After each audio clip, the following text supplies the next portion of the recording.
বর্তমান দিনের সমাজ ব্যবস্থায় দাঁড়িয়ে যাদের হাতে বৈষয়িক ক্ষমতা প্রচণ্ড পরিমাণে আছে তারা তো সাধুগুরু বৈষ্ণবকেও নিন্দা করতে ছাড়ছে না। ভরা সভায় দাঁড়িয়ে হাতে মাইক একটা নিয়ে মঠ মন্দিরে সাধু সন্ন্যাসীদের নামে অনেক কটু কথা বলে যাচ্ছে।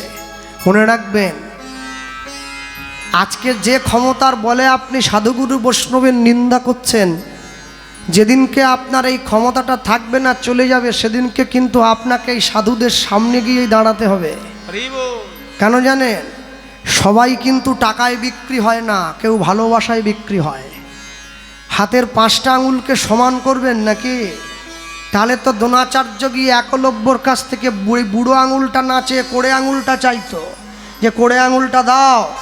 বুড়ো আঙুলটা চেয়েছিল কেন? যাতে একলব্য কোনো দিন তীর চালাতে না পারে। কেন? একলব্য তীর ধরতে পারলে অর্জুন আর জগতের শ্রেষ্ঠ ধনুর্বিদ হতে পারবে না। আর যখনই তীর চালানোর শক্তিটা কেড়ে নিয়েছে, একলব্যর চোখে জল এসেছে। ভগবান কৃষ্ণ গিয়ে একলব্যকে আশীর্বাদ করেছিল, কুরুক্ষেত্রের যুদ্ধে এমন একটা সময় আসবে যেদিনকে অর্জুন যত বড় ধনুর্বিদ হোক, তোমার কাছে আসতে হবে অর্জুনকে শিক্ষা গ্রহণের জন্য। তুমি উপদেশ পরামর্শ না দিলে অর্জুন কুরুক্ষেত্রের যুদ্ধে জেতা তো দূরে থাক, যুদ্ধক্ষেত্র থেকে ল্যাজ গুটিয়ে ছুটে পালিয়ে যেতে বাধ্য হবে। রাতের অন্ধকারে অর্জুন ছুটে গিয়েছে কবে জানেন? যেদিন পিতামহ ভীষ্মকে মারার জন্য কেউ ছিল না, সবাইকে পরাজিত করে দিচ্ছে পিতামহ ভীষ্ম। অর্জুন ছুটে গেছে, ভগবান কৃষ্ণকে বলছে, সখা কোথায় যাব? বলে, মনে করিয়ে দিয়েছিলাম একলব্যের মতো একটা ছোট জাতের কাছে যাও, সে তোমাকে উপদেশ দেবে। একলব্যর কাছে গিয়ে অর্জুন গিয়ে যখন দাঁড়িয়েছে, বলছে, আপনি তো পৃথিবীর শ্রেষ্ঠ ধনুর্বিদ, আমি আপনাকে কি শিক্ষা দেবো? অর্জুন ছুটে গিয়ে একলব্যর পা দুটো জড়িয়ে ধরেছে। আমি জগতে যতই বড় লক্ষ্যভেদ করে থাকি না কেন, আমার থেকে বড় লক্ষ্যভেদ তুমি করেছ। কেন জানো? হ্যাঁ, এই কারণে তুমি লক্ষ্যটা ভেদ করেছ, তুমি তো আমার গুরুদেবকে কিনে নিয়েছো। এর থেকে বড় লক্ষ্য কিছু আছে নাকি?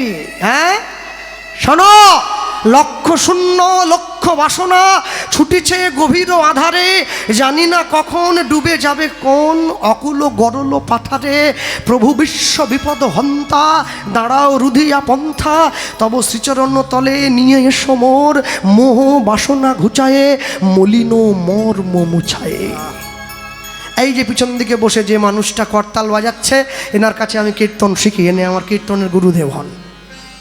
এনার আগে আমি যার কাছে কীর্তন শিখতাম তাকে আপনারা অনেকে চেনেন, সবাই চেনেন। তিনি হচ্ছেন আমাদের এই সারা বাংলার একজন সুনামধন্য কীর্তনিয়া, মাননীয় শ্রীযুক্ত গৌরাঙ্গ সুন্দর চক্রবর্তী মহাশয়, হাওড়া জেলা বাগনান। তার পূর্বে আমি আমাদের গ্রামের বা আমাদের আশেপাশের যারা গুরুবর্গরা রয়েছেন আরও অনেকের কাছে শিক্ষা গ্রহণ করেছি। এখন আমি এনার কাছে শিক্ষা গ্রহণ করছি। ইনি শুধু আমার গুরুদেব নন, এই সারা পশ্চিম বাংলার কীর্তন সাম্রাজ্ঞী মাননীয় শ্রীমতী চৈতালি চট্টরাজ মহাশয়া, ইনি তারও গুরুদেব।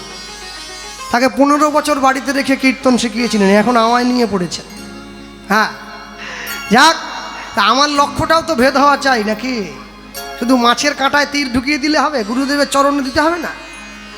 একলব্য অর্জুনের কাছে বসে অর্জুনকে বিদ্যাটা শিক্ষা দিয়ে দিল। অর্জুন, পিতামহ ভীষ্মের প্রতিজ্ঞা করেছে কোনো নারী জাতির সামনে অস্ত্র তুলবে না। আগামীকাল যখন যুদ্ধ হবে, তুমি শিখণ্ডীকে এনে দাঁড় করিয়ে দেবে তোমার রথের সম্মুখে। শিখণ্ডী পূর্বজীবনের নারী ছিল, শিখণ্ডীকে দেখলে পিতামহ ভীষ্ম অস্ত্র ত্যাগ করবে, আর তুমি সেই সময় পিতামহ ভীষ্মকে পরাজিত করে বধ করবে। অর্জুন ছুটে গিয়ে একলব্যর পায়ে হাত দিয়ে প্রণাম করেছে। কৃষ্ণ বলছে, রাতের অন্ধকারে করলে, দিনের আলোয় করলে না কেন? অর্জুন বলে, আমি যে ব্রাহ্মণ, আমার সম্মান চলে যাবে, কিন্তু যার চরণে সম্মানটা দেওয়ার তাকে আমি ঠিক দিয়ে গেলাম। সবসময় মনে রাখবে, এই অর্জুন ভগবান শ্রীকৃষ্ণের কাছে গিয়ে যা চেয়েছিল সেইটা একটুখানি জিনিস নয়। অর্জুন যে বংশে জন্ম নিয়েছে সেই বংশটা যে সে বংশ নয়। অর্জুন যে বংশে জন্ম নিয়েছিল সেই বংশের প্রথম পুরুষ ভগবান শ্রী বিষ্ণু।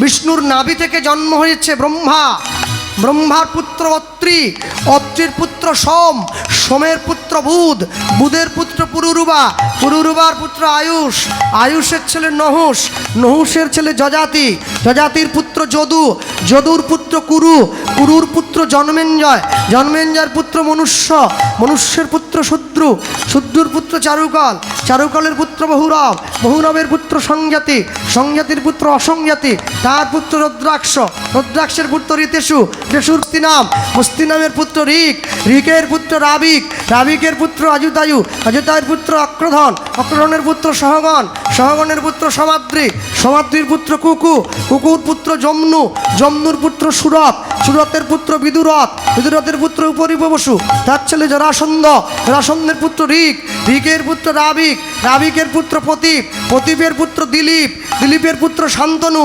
শান্তনুর ছেলে বিচিত্রবীর্য, বিচিত্রবীর্যের ছেলে পাণ্ডু, পাণ্ডুর ছেলে অর্জুন, অর্জুনের ছেলে অভিমন্যু, অভিমন্যুর ছেলে মহারাজ পরীক্ষিত। এত বড় বংশে জন্ম নিয়েছে, এমনি এমনি নয়। পূর্বজন্মের থাকে যদি সুকৃতি সঞ্চয়, তবে তার ভাগ্যে কৃষ্ণ কৃপা হয়। আজ অর্জুনের হয়েছে। ভক্তি যখন ঘরে প্রবেশ করে, ঘর তখন মন্দির হয়ে যায়। ভক্তি যখন প্রসাদে ভোজনে প্রবেশ করে, ভোজন তখন প্রসাদ হয়ে যায়। ভক্তি যখন জলে প্রবেশ করে, জল তখন চরণামৃত হয়ে যায়। অপবিত্র পবিত্র বা সর্বাবস্ত্রা গতৌপিপা যৎসরেত পুণ্ডরীকাক্ষং সবাজ্য অভ্যন্তর সূচি। ভক্তি যখন অন্তরে প্রবেশ করে, মানুষ তখন ভক্ত হয়ে যায়। ভক্তি যখন মনে প্রবেশ করে, মানুষ তখন ভক্তির ঘর থেকে বৈষ্ণবতার ঘরে চলে যায়। আর ভক্তি যখন আত্মায় প্রবেশ করে, দেহ তখন পরমাত্মায় বিলীন হয়ে যায়। হ্যাঁ, যে বাড়িতে ভগবানের সেবা হয়, যে বাড়িতে সাধুগুরু বৈষ্ণবের চরণধূলি পড়ে, সেই বাড়িটা তীর্থ হয়ে যায়। আর যে বাড়িতে ভগবানের সেবা হয় না, সেই বাড়িটা শেয়ালের গর্ত হয়ে যায়। আর গুরুদেব বললেন, যে বাড়িতে ভগবানের সেবা হয়, সেই বাড়ির যে রান্নাঘরে গিয়ে দেখবেন কি রাখা আছে। ভগবানের সেবার জন্য ফল, ভগবানের সেবার জন্য মিষ্টান্ন, ভক্তকে দেওয়ার জন্য প্রসাদ। আর যে বাড়িতে ভগবানের সেবা হয় না, সেই বাড়ির রান্নাঘরে গিয়ে দেখুন মরা মাছ, মরা মাংস, মরা হাড়। মরা কোথায় থাকে? হ্যাঁ, যে বাড়িতে ভগবানের চরণধূলি পড়ে, যে বাড়িতে সাধু, হ্যাঁ মনে রাখবেন সবসময়ের জন্য, পৃথিবীতে যাই করুন না কেন, 200 টাকা, 500 টাকা, 50 টাকা, 100 টাকা, 300 টাকার বিনিময়ে নিজের পেটে দুমুঠো খাবার জোগাবার জন্যে অনাহারের সংসারে যে মেয়েটা রাতের অন্ধকারে দাঁড়িয়ে পরপুরুষের সামনে গিয়ে নিজের বক্ষের কাপড়টা সরিয়ে দেয়, সমাজ তাকে বেশ্যা বানিয়ে দিয়েছে, পতিতা বানিয়ে দিয়েছে, ঘৃণিতা বানিয়ে দিয়েছে, উপেক্ষিতা বানিয়ে দিয়েছে। কিন্তু 500 টাকার বিনিময়ে যে নিজের দেহের অঙ্গের বসনটা সরিয়ে দেয়, সমাজ তাকে বেশ্যা বানিয়ে দেয়। আর 5 লক্ষ টাকার বিনিময়ে যে নিজেকে বিবস্ত্র করে দেয়, সমাজ তাকে নায়িকা বানিয়ে দেয়। হ্যাঁ, জীবনে চিনে নাও কোনটা সঠিক কোনটা ভুল। দুধ যদি 10 টাকাও কিলো হয় না, ওটা সবার সামনে বসে খাওয়া যায়। আর মদ যদি 1 লাখ টাকা দাম হয়, ওটা বাঁশ বনে গিয়ে খেতে হয়, সবার সামনে খাওয়া যায় না। দুধের সঙ্গে মদের তফাৎ হচ্ছে এইটা। হ্যাঁ, সবসময় মনে রাখবে, খারাপটা যত উন্নত হোক, ভালোটাকে ছাপিয়ে কোনো দিন যেতে পারবে না। ভালোটা ভালোই ছিল, আছে, থাকবে, কোনোদিন চলে যেতে পারে না, কোনোদিন নয়। কেন জানো? যখন প্রদীপটা নিভে যায়, তার আগে দপ করে জ্বলে ওঠে, আগুনটা খুব জোর। মানুষ যখন নিজের জীবনে পতন ডেকে আনে, খুব বাড়বাড়ন্ত শুরু হয়, বুঝে নেবে ওর পতন শুরু হয়ে গেছে। তাই জন্যে সবসময়ের জন্য ঈশ্বরের চরণটা ছাড়বে না। জগতের কর্তা যে না ভজে বাপ, জন্মে জন্মে পিতৃদ্রোহী তার জন্মে জন্মে তাপ। হাত তুলুন তো কারা কারা পুরী গিয়েছেন দেখি একটু। বাহ, শুধু আমি বাকি আছি। আর বাকি আছেন? একসঙ্গে যাব, ঠিক আছে? আরেকবার হাত তোলো কারা কারা পুরীতে গিয়ে ভেটকি মাছের চপ খেয়েছে। খানি কি করলে? জীবন তো বিতা চলে গেল, সর্বনাশ। আমি পুরীতে গিয়ে প্রশ্ন, বাড়ি কোথায়? বলে দক্ষিণ 24 পরগনা। বাড়ি কোথায়? বলে দক্ষিণ। যাকে জিজ্ঞাসা, সন্ধেবেলা সমুদ্রের ধারে। অনেকে আর আমায় বলে, কৃষ্ণবাবু আপনি কি করছেন? কেন, জগন্নাথকে আমায় না বলেছে নাকি? তুমি আসবে, আমি আসবো নি? আমায় দেখে আবার লুকোচ্ছে। কি লুকোচ্ছ? ও আপনাকে বলা যাবে নি। আরে বলো না, ভয় নেই, তোমার খাবার আমি কেড়ে খাবো নি। বলে এই নাতি নাতনিরা এসেছে, একটা ক্যাকড়া ভাজা কিনেছি, যা স্বাদ আপনাকে। আমি বলছি মুখে দিলে গলে যাচ্ছে দাদা, একবারে মুচমুচ করে গলে যায়। ইস, জগন্নাথ যেন ভগ্নিপতি হয়। সেই বাবুকে আমি দেখতে পাচ্ছি নি, সেই বাবু বসেছিল সন্ধেবেলা, বলছিল বলে মন চাঙ্গা তো প্যান্টের পকেটে গঙ্গা। গঙ্গা কি মাসির মেয়ে নাকি পকেটে ঢুকিয়ে? এইসব মুখ বাড়ানো কথা বাদ দাও। লোক বলে মন যদি ঠিক থাকে না, তুলসীর মালা ফালা ওসব কিচ্ছু করতে হয়নি সব।